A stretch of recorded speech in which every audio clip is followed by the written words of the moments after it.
Oke, assalamualaikum Bu Ayu. Waalaikumsalam Bapak. Oke, di sini mohon maaf mengganggu waktunya. Setelah manggil Bu Ayu di ruangan ini gitu. Nah, gini Bu Ayu, saya ingin nanyain. Nah, dan saya juga ingin masuk ke kelas Bu Ayu untuk observasi. Observasinya itu tentang materi yang Bu Ayu nanti ajarkan di kelas. Nah, kira-kira dari pembelajaran ini, oke, sebelum masuk ke pembelajaran, kira-kira pembelajaran Bu Ayu itu nanti yang belum diajarkan ke anak pelajaran apa ya? Kebetulan materi berikutnya yang akan dipelajari materi pencaksilat Pak. Oke, Untuk kelas 6. Untuk kelas 6 materi pencaksilat ya. Cukup menarik ya, banyak anak gerak di situ. Nah, kira-kira materi pencaksilat itu tujuan pembelajarannya itu apa? Yang pertama untuk pengetahuan siswa dapat menjelaskan dulu gerak dasar yang ada pada pencaksilat, contohnya ada gerak dasar lokomotor. Terus yang kedua, siswa juga dapat mempraktekkan gerakan dalam pencaksilat, tentunya yang pertama itu gerakan yang lokomotor dulu. Lokomotor. Jadi ada berapa tujuan kira-kira yang ingin dicapai? Ada dua ya. Oke, baik. Dari tujuan tersebut tentunya sudah dipikirkan matang-matang oleh Bu Ayu. Nah, berkaitan dengan nantinya saya akan masuk ke kelas Bu Ayu tentang materi pencaksilat tersebut, saya ingin nanya nih, ada nggak sih permasalahan-permasalahan yang mungkin nanti di kelas itu yang muncul gitu? Kira-kira apa? Pastinya kalau setiap belajar ada aja yang masalahnya ya Pak. Kebetulan kan saya ngajar di kelas 6 kan kurikulum jadi masih berjelas. Yeah, Jadi dibagi dua tuh, yang misalkan hari Senin saya ngajar teori, terus Selasanya praktek. Jadi ketika teori saya akan menampilkan slide-slide berupa gerakan-gerakan silat. Paling ke mana? Slide-slide selain gerakan, iya. mungkin video. Iya. Atau slide mungkin gerakan atau mungkin video-video gerakan itu saya tampilkan dulu di kelas supaya anak-anak punya gambaran dulu nih gerakan silat tuh apa aja, terutama pada gerak dasar lokomotornya, karena emang gerakan silat itu lebih banyak di gerakan non lokomotornya. oh gitu. Nah, kira-kira nih dari segala, mungkin pastinya tentunya Bu Ayu kan pernah masuk di kelas 6 juga. Di pelajaran sebelumnya, kira-kira masalah yang dihadapi peserta didik yang mungkin nanti di pelajaran silat itu yang sebelumnya itu permasalahan yang Bu Ayu temukan itu apa ya? Untuk di lapangan itu lumayan banyak sih permasalahannya. Ya, mungkin salah satunya Yang pertama barisan. barisan. Untuk membariskan anak itu butuh waktu yang lumayan cukup lama, karena untuk kelas 6 ini udah lumayan agak susah diatur. Mungkin karena mereka juga udah mulai dewasa. Terus apalagi ketika sedang melakukan pemanasan, mungkin karena perubahan diri, ada yang apalagi perempuan ada yang udah menstruasi, ada perubahan pada tubuhnya. Jadi terutama yang untuk perempuan ini mereka agak malu-malu untuk melakukan gerakannya. Nah, selain itu kira-kira Terus ya mungkin sesuai dengan apa yang saya alami gitu. Selain kalau misalnya di lapangan itu kan gerakan ya perempuan malu-malu. Nah, kira-kira untuk yang di kelas nih Bu Ayu, yang mungkin saya pernah alami sebagai guru ya, itu biasanya anaknya itu kurang mengerti, taunya hanya teori aja gitu, bisa membaca tapi nggak tahu gerakannya, mungkin dibantu atau apa. Nah, mungkin Bu Ayu gimana untuk yang di kelas? Untuk yang di kelas ya, memang kadang-kadang kan saya cuma ngejelasin di PowerPoint gitu ya Pak. Nah, terus emang kalau gerakan itu kalau ngelihat itu lebih mudah daripada praktek. Tapi nanti ketika di kelas udah dipaparin slide-nya, biasanya saya bakalan nyuruh anak-anak contohin salah satu gerakannya. Nah, berarti itu masuk ke rencana mungkin ke depan kali ya. Iya. Rencana mungkin nanti Bu Ayu ngajar di kelas berkaitan dengan materi silat. Nah, selain yang tadi tuh mencontohkan anak peserta didik maju ke depan, terus gerakan silatnya itu kayak gini loh. Kira-kira hal apa nih yang paling menarik menurut Bu Ayu? Wah, ternyata gerakan silat ini menarik loh untuk dilakukan gitu. Kira-kira apa ya? Mungkin dari PPT yang saya tampilkan, mungkin saya cari gambar-gambar animasi yang bergerak. Ya pastinya tentunya gerakan-gerakan silat, atau mungkin bisa jadi saya menampilkan video gerakan silat. Atau juga mungkin bisa saya sendiri yang mencontohkan kepada anak-anak gerakan-gerakan silatnya. Nah, dari sekian banyak rencana Bu Ayu nanti di kelas, itu semoga bisa diterapkan ya Bu ya. Karena kan memang sepemahaman saya itu peserta didik itu kemampuannya itu nggak hanya di motorik aja, tapi di kognitif dan afektif. Nah, Bu Ayu ini termasuk orang yang sudah melakukan ketiganya gitu, dari mencontohkan visual gitu kan, sampai bareng-bareng tadi kan, bareng-bareng bersama Bu Ayu untuk gerakan bersama-sama. Nah, kira-kira dari pencaksilat tersebut itu Bu Ayu kira-kira dari peserta didik apa nih yang benar-benar ingin dikembangkan? Mungkin kalau misalkan pencaksilat sendiri saya lebih ngembangin ke prakteknya ya Pak. Karena kan gerakan silat itu yang dilihat lebih ke seninya. Jadi gerakannya yang mau saya kembangin. Terus kira-kira strategi yang terakhir, yang ampuh itu kira-kira apa itu untuk menghadapi anak-anak yang nanti di kelas 6 itu?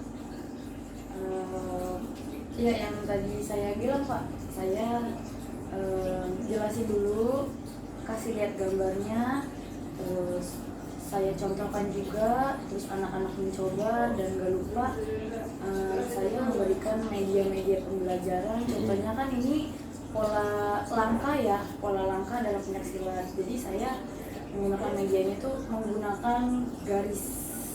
Nah, jadi anak-anak bisa mengikuti pola langkah itu menggunakan garis. Jadi dia ngikutin garis-garis yang ada di lapangan. Oke. Semoga nanti pada saat di kelas saya akan melihat masuk ke kelas Bu ya. Saya pengen lihat Bu Ayu itu dalam mengajar. Wah, kayaknya luar biasa nih strategi yang mungkin Bu Ayu terapkan untuk anak-anak gitu. Terima kasih waktunya, sampai ketemu di kelas nanti. Ya, Terima kasih Bu Ayu untuk sama-sama mengambil waktunya.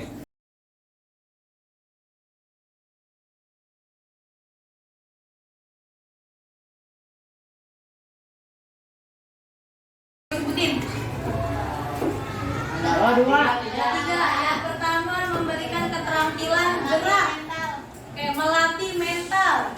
Kayak contoh ketika ada fight atau bertanding nih, kena pukul nih lawannya, kena pukul. Kalau yang mentalnya nggak kuat, pasti nangis. Tapi yang namanya pencaksilat itu udah dilatih mentalnya, ya. Seperti kalian juga ketika dikata-katain oleh temennya, ya, nangis, ya nggak, ngambek. Tapi kalau kalian punya mental yang kuat, pasti kalian akan merasa kata-kata itu sebenarnya nggak benar, bercanda. Ngapain marah kalau emang kata-katanya nggak benar, betul? Betul. Dan lanjut, bisa membela diri terhadap ancaman. Ini adalah bonus ketika kalian bisa melakukan pencaksilat, karena kalian mendapatkan gerakan-gerakan yang pertama bisa menghindari serangan lawan, ya. Kalian juga bisa memukul lawan, ya. Nah, terus apa sih tujuan Bu Ayu ngajarin kalian pencaksilat? Supaya kalian ini bisa menjelaskan gerak dasar lokomotor yang ada dalam pencaksilat, juga bisa mempraktekkan gerakan lokomotor dalam pencaksilat. Ya. Oke. Gerak dasar lokomotor dalam pencak silat. Kalian tahu lokomotor? Tahu. Gerakan yang tidak berpindah tempat berarti Berpindah tempat, Bu. dalam dunia pencak silat ini ada gerakan yang dinamakan gerak lokomotor.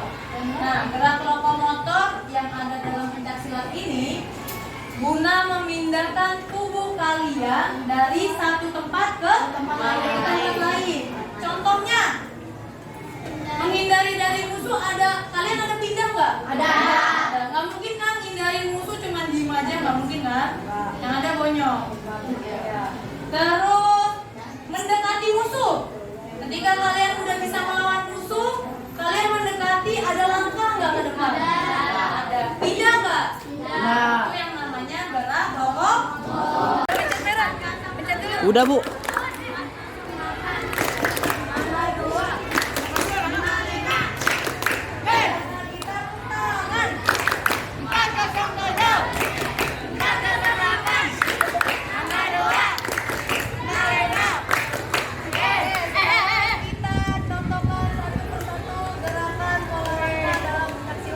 Yang pertama ada pola apa? Pola langkah garis lurus. Yang ini pola langkah segitiga. Yang ini pola langkah yang ini pola langkah zigzag. Oke, dimulai dari langkah dulu. Oke. Langkah dan gerak ada langkah geseran, ada langkah geseran dan juga ada angkatan kaki dengan kaki diangkat. Oke, kita mulai bareng-bareng. Bayu pimpin dulu, nanti baru anak-anak lakukan. Ya. Oke.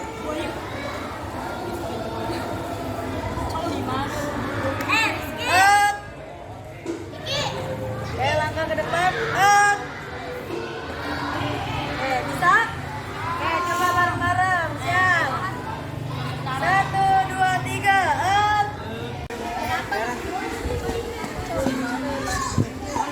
Sama. Jalannya nih. Sama jalannya nih.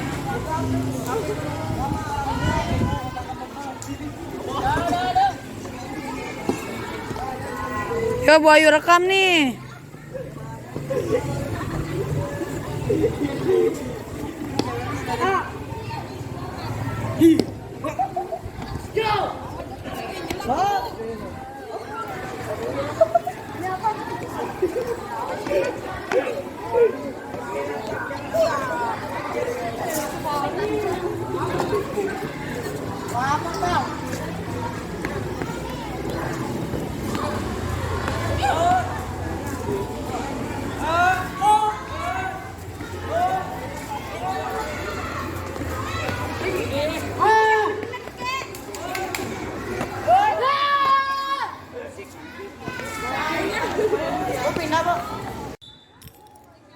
Ya.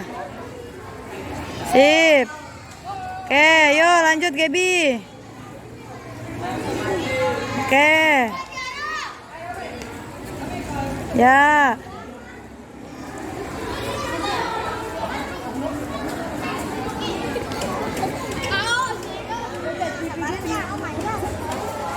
Yuk lanjut Fitri.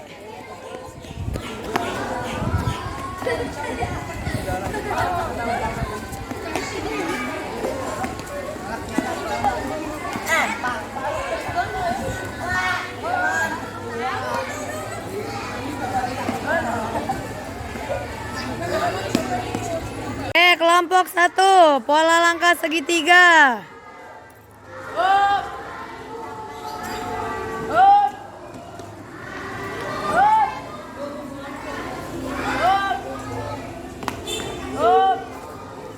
Oke, tepuk tangan dong buat kelompok 1.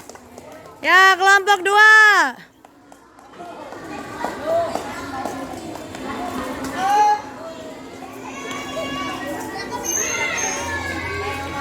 Yo, siapa ketuanya? Maniken.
Waalaikumsalam. Bagaimana kabarnya Bu Ayu? Baik Bapak Mendri. Alhamdulillah. Oke, gini Bu Ayu nih. Sekarang kita kemarin kan kita sudah praktek ya tentang terkait Bu Ayu mengajar di kelas. Nah di sini Bu Ayu sendiri yang saya tangkap itu belajar tentang silat ya. Nah silat. Nah dari silat itu tujuan pembelajarannya yaitu yang saya tangkap siswa dapat menjelaskan gerak dasar lokomotor dalam pencak silat. Kemudian siswa dapat mempraktekkan gerak dasar lokomotor dalam pencak silat. Nah, di sini gimana perasaan Bu Ayu sebelum praktek di pelajaran ini? Perasaan saya pastinya senang karena udah siap Udah ngasih siap. materi anak-anak. Yang kedua pastinya mempersiapkan apa yang harus dibutuhkan buat besok untuk materi silat. Oke. Nah, sekarang di sini tadi Ibu Ayu bilang mempersiapkan untuk praktek ya kan? Iya. Nah, kira-kira yang udah dipersiapkan apa aja tuh? Yang pasti yang dipersiapkan itu medianya dulu Pak. Medianya dulu. Karena kan silat itu kebanyakan menghafal gerak ya, mulai dari gerakan langkah, jurus pukulan, terus jurus tendangan. Nah, kebetulan pembelajaran waktu itu kita sedang pola langkah. Jadi kalau misalkan langkah-langkahnya ada tandanya, mungkin anak-anak lebih gampang mengikuti daripada menghafal. Nah, di observasi juga kan itu ada dua hari ya, ada 2 hari kan. Di hari pertama itu kan hari Senin, Bu Ayu masuk di kelas saya tuh, di kelas 6. Kemudian Bu Ayu juga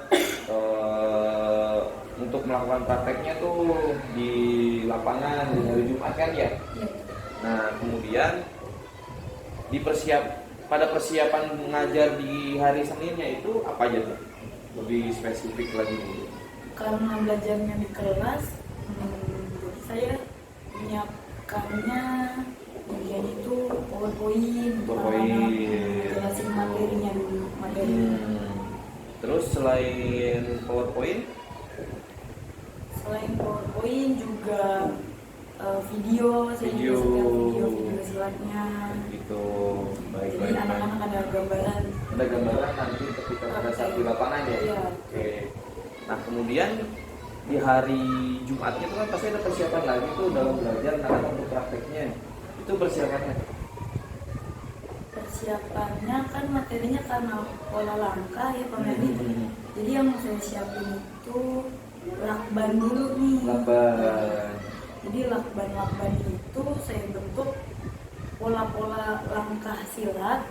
Contohnya kan pola langkah silat kan ada langkah segitiga, segi 4, langkah zigzag. Jadi saya bentuk pola-polanya itu pakai lakban. Itu pakai lakban. Jadi anak-anak langkahnya itu ada gambarannya, oh zigzag itu bentuknya seperti ini, jadi dia ngikutin pakai lakban.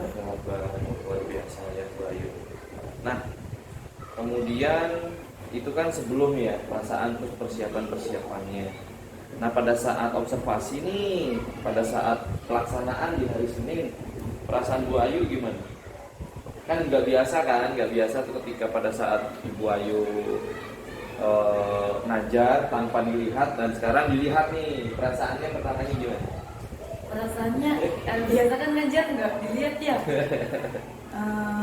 Agak deg-degan aja sih Pak, karena kan dilihat ini. Padahal sebenarnya mau dilihat nggak dilihat, ya tetap akan berjalan kan belajarnya. Saya juga akan setelin juga. Emang itu gaya belajar saya seperti itu. Oke. Nah, untuk yang di kelas nih, kita fokus yang di kelas dulu. Nah, yang di kelas itu PowerPoint dan videonya berjalan dengan lancar untuk memaparkan media. Alhamdulillah berjalan dengan lancar Pak. Terus keadaan siswanya gimana? Siswanya alhamdulillah untuk di kelas mereka sih anteng di kelas, dengerin juga karena mungkin ada video juga jadi mungkin menarik anak-anak juga mau nonton gitu. Kira-kira ada nggak anak yang mungkin barangkali menurut Bu Ayu tuh enggak? Nah, baik Bu Ayu. Nah, itu kan di kelas ya. Nah, kalau di lapangan prakteknya media-medianya itu berjalan dengan lancar kan Bu Ayu? Medianya berjalan dengan lancar Pak. Karena kan dari awal saya udah nyiapin kan sebelum anak-anak datang tuh saya udah nyiapin dulu nih. Oke, baik. Pola-polanya saya siapin. Jadi anak-anak datang itu udah tenang, udah baris. Nggak perlu rapi-rapi lagi ya, nggak perlu Ya, rapi-rapi. nggak perlu rapi-rapi pas ada anaknya itu malah nanti buyar anak-anak. Buyar, benar, luar biasa nih Bapaknya. Kira-kira ada yang lewat nggak pada saat maksudnya pastikan tentunya Bu Ayu dalam memberikan pelajaran di lapangan itu dan di kelas itu kira-kira dari urutan-urutan yang di rencana pelaksanaan pembelajarannya ada yang lewat? Sepertinya nggak ada sih Pak, Nggak cuman ada. saya hanya ngurangin gerakan langkah yang mungkin agak susah saya hilangin. Oke, baik.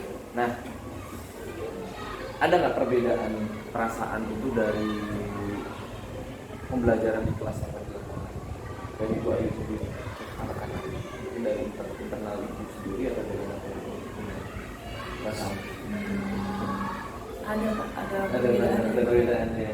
Kalau misalkan di kelas mungkin kan lebih kondusif ya, karena kan di ruangan tertutup.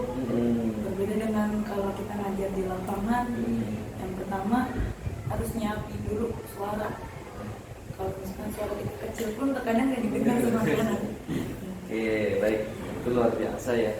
Nah, di sini persiapannya saya udah lihat perasaan Ibu Ayu juga udah luar biasa.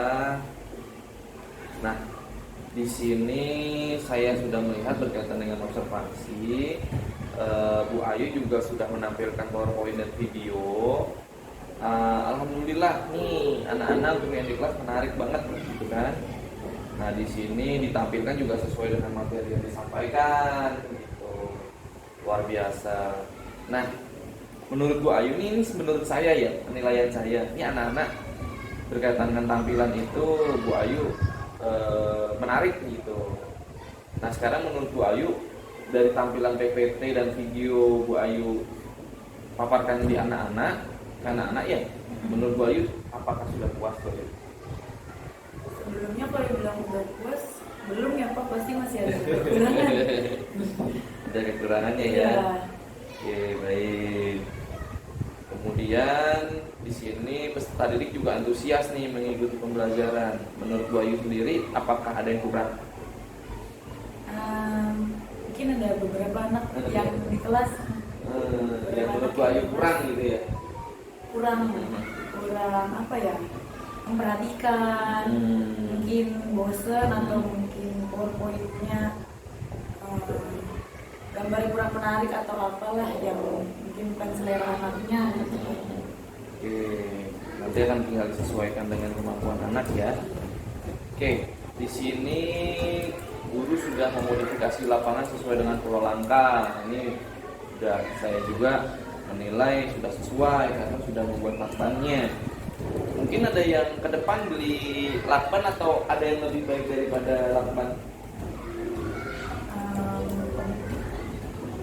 Mungkin kalau misalkan buat belajarnya jangka waktu yang lama bisa kali ya Pak, lapangan itu emang dibentuk untuk bangunan.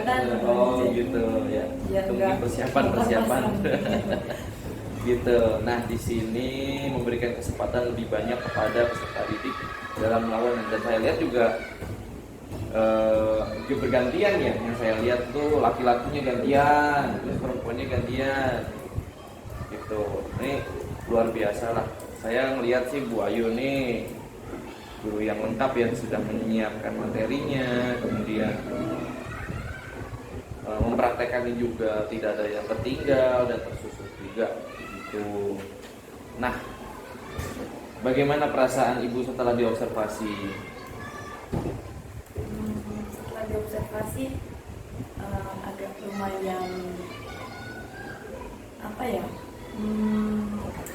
tegang juga sih karena baru pertama kali, tapi ternyata setelah diobservasi mungkin banyak kekurangan juga ketika saya ngajar. Ternyata ada yang kurang ini loh, jadi saya tahu kekurangan saya saat mengajar.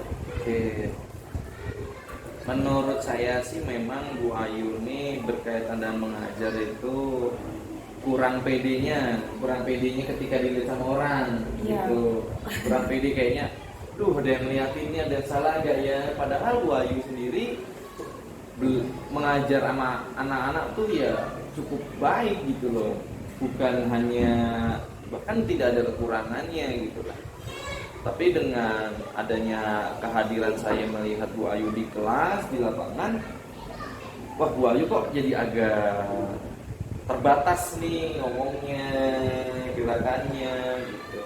Memang itu butuh latihan sih ya. Nah, Bu Ayu berkaitan dengan sudah diobservasi, Bu Ayu juga menyadari kekurangannya Bu Ayu.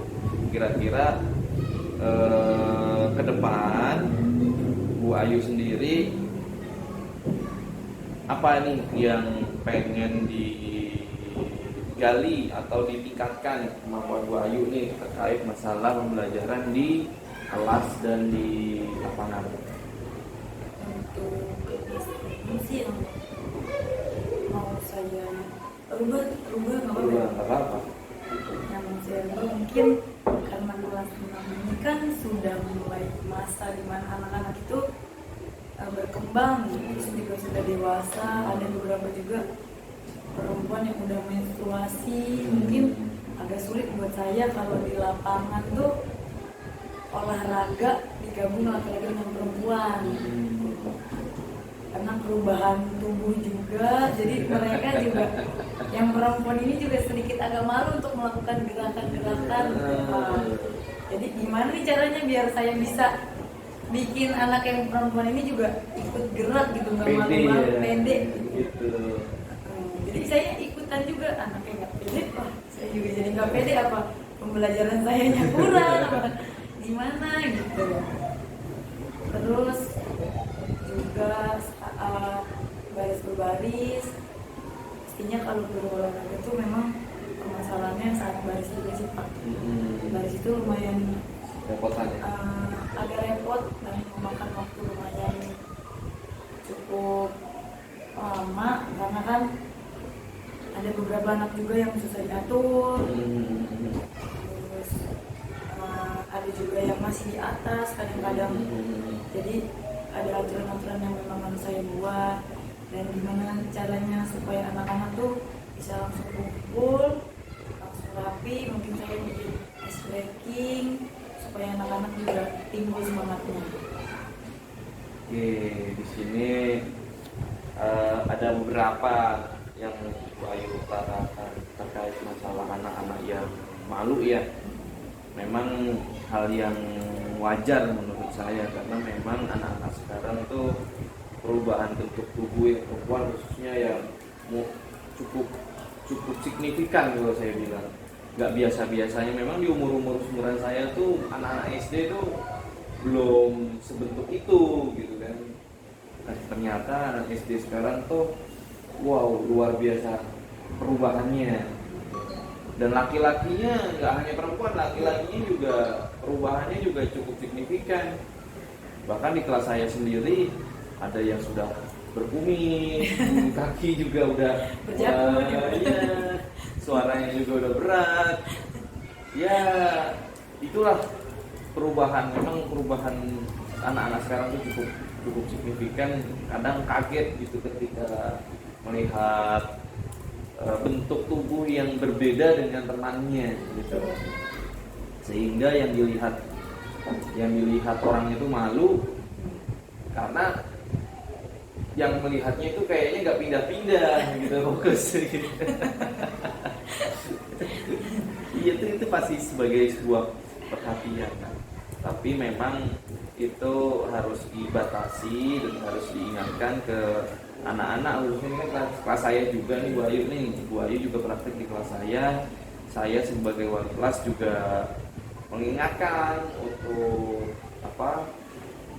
bahwa menjaga tubuh dan menjaga pandangan itu penting, karena akan membuat ketidaknyamanan bagi anak-anak juga. Nah, mungkin untuk salah satunya kesulitan dari Bu Ayu sendiri, anaknya itu masih ada yang kurang fokus ke pelajaran tadi kan, ada beberapa anak ya. Kalau boleh tahu namanya siapa itu?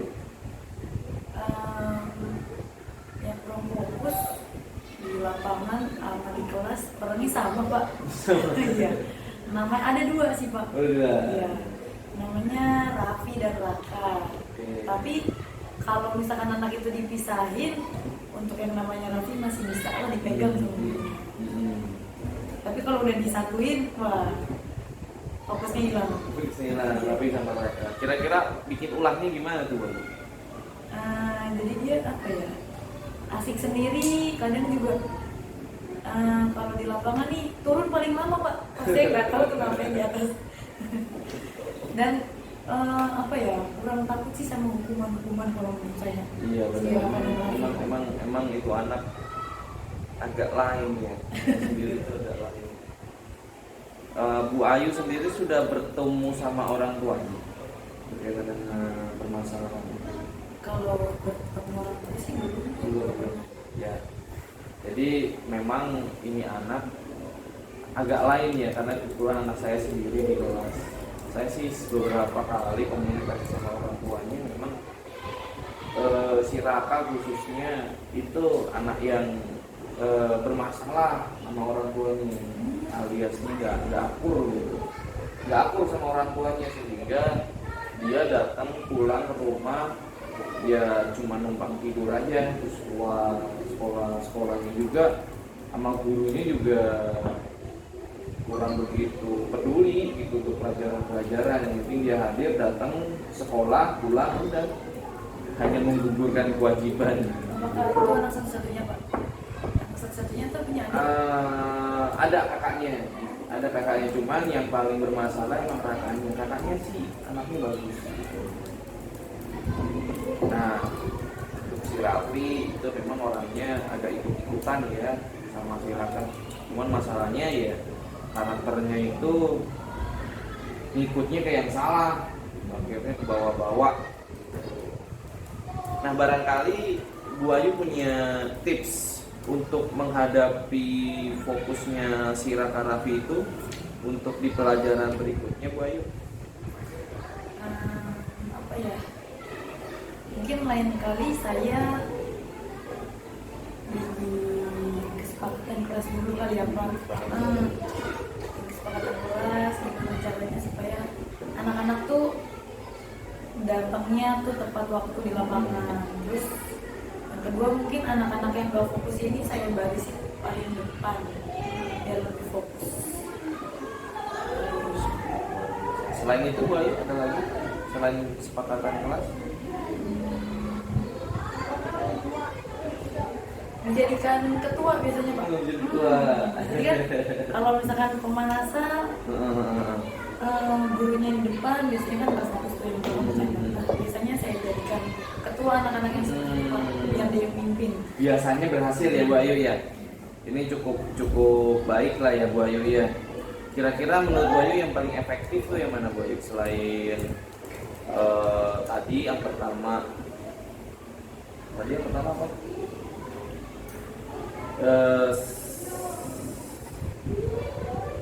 Selain jadi ketua sebelumnya membuat kesepakatan kelas. Selain membuat kesepakatan kelas sama dijadikan ketua, itu kira-kira lebih efektif mana?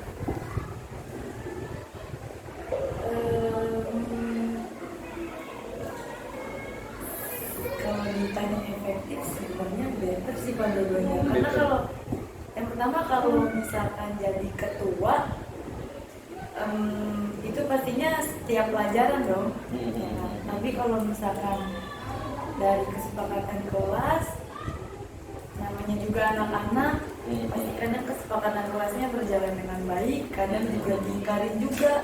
Iya benar. Berarti situasional ya, di apa namanya, disesuaikan dengan keadaan-keadaan ya. Nggak bisa melulu tentang mana yang paling baik, mana yang paling buruk gitu kan. Jadi tergantung situasional aja. Nah sekarang saya melihat Bu Ayu nih luar biasa ya, sudah menemukan masalahnya terkait masalah satu.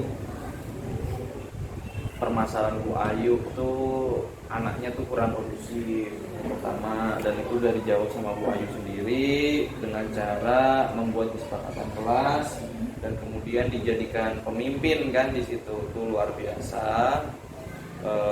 Semoga berjalan dengan baik untuk kedepannya. Terus permasalahan Bu Ayu ini terkait masalah kesiapannya ya, kesiapan kelas yang pakai lakban itu mungkin ada ceknya secara permanen ya, itu memang butuh effort lebih ya.